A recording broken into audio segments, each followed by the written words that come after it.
les ouvriers, depuis maintenant 1 an, ont tous une identification de carte bâtiment. Donc si un jour vous avez un doute, vous demandez leur carte de bâtiment. On vous le rappellera sans cesse. En théorie, on n'a pas de difficulté parce que quand il y a des travaux, ça se surveille tout ça. Mais les ouvriers, ils ont leur carte d'identification, l'entreprise, etc. Voilà, c'est un badge. On ne va pas commencer les travaux à 6 h du matin, on ne travaille pas le week-end. Je refuse en général qu'ils travaillent le samedi quand ils sont en retard. Je préfère ne pas leur appliquer de pénalité, mais qu'on vous laisse un peu tranquille le week-end. Ça va s'échelonner, il y a des moments où vous ne verrez pas trop de travaux. Quand ils commencent un bâtiment, par exemple en isolation. En termes de phasage, Cédric, ils vont commencer par l'extérieur, les ravalements? Pour l'instant, ça n'a pas été encore défini avec l'entreprise, mais ils vont commencer par l'extérieur.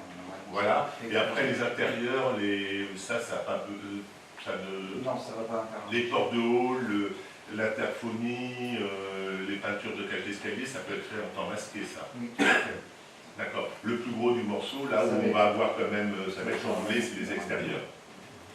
Alors, Cédric, on a mis, il y a le slide suivant, je crois. On a mis, on fait l'information. Début des travaux, vous voyez, c'est pas dans 6 mois, dans 1 an, dans 2 ans. Donc, globalement, c'est une petite année. C'est une petite année. Voilà, moi je dis une petite année à partir d'avril. Je pense qu'à Noël prochain, ça sera à peu près terminé, je l'espère, sauf les salles de bain, qui là commenceront. Dernière chose, est-ce que vous pouvez revenir sur le plan général, c'est la deuxième page. Alors, voilà. Attendez, parce que moi je lis les plans à l'envers, voilà. Ici c'est un cul-de-sac. On a réfléchi, avec Emmanuel Marcadet, c'est lui qui a eu l'idée. Je dis pourquoi pas. De continuer la voirie pour la faire revenir ici. Et c'est pas idiot quand moi il m'a montré, parce qu'aujourd'hui on est en cul-de-sac un peu partout. On est en cul-de-sac ici, bon là c'est normal, mais là c'est dommage. Parce que si on était là, peut-être qu'on pourrait imaginer, d'abord ça favoriserait peut-être un sens de circulation. Comme ça, au lieu de passer par là, on limiterait un peu la gêne, un peu, et ça faciliterait la circulation, me semble-t-il. On pourrait imaginer un sens de circulation, c'est pas arrêté. Nous, on n'a pas... Là-dessus, c'est vous qui vivez dans votre résidence. Parfois, vous connaissez mieux les modes de fonctionnement.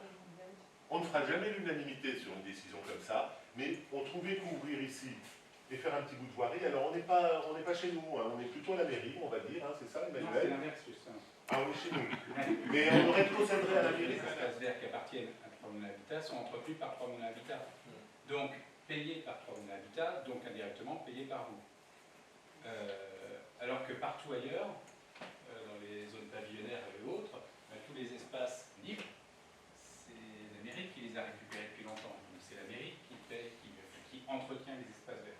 Pas ici. Donc quelque part, quand vous payez vos impôts locaux, vous n'êtes pas les mêmes que ceux qui habitent ici, vu que c'est la mairie qui entretient, alors que là c'est compris dans le jeu. La réflexion, vous voyez que c'est à la réflexion. C'est de se dire, on a une accumulation de véhicules là-bas, et ici, on a personne. Comment faire pour qu'il y ait un peu plus de gens qui viennent se garer là, et que ça devienne un petit peu confortable là-bas, parce que même si on en crée ici, les stationnements, ça ne suffira pas. Aujourd'hui, tout le monde se gare dans la boue, et puis c'est inconfortable, parce que l'hiver avançant, la voiture, elle n'est plus dans l'herbe, elle est dans la boue, dans des ornières, et petit à petit, ça se saccage. Il y a des gens qui habitent devant, ils n'iront pas mettre leur voiture derrière.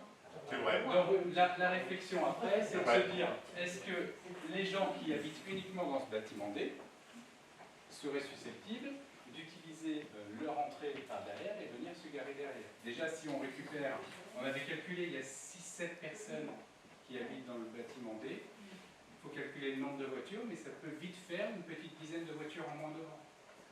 Et là, il faut que ça soit le jeu. Version 1, la sortie arrière est réservée aux gens du bâtiment D. Version, ça se passe très très bien. Version 2, est-ce qu'on fait un test à un moment pour autoriser aussi le bâtiment?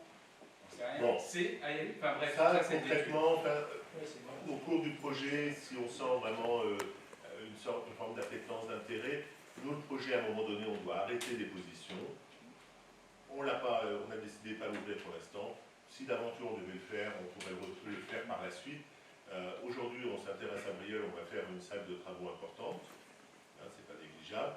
on est là pendant un an, et en fin de travaux, ça sera l'occasion peut-être de vous revoir ou d'exprimer ça dans le cahier de communication. Voilà ce que nous avions à vous dire.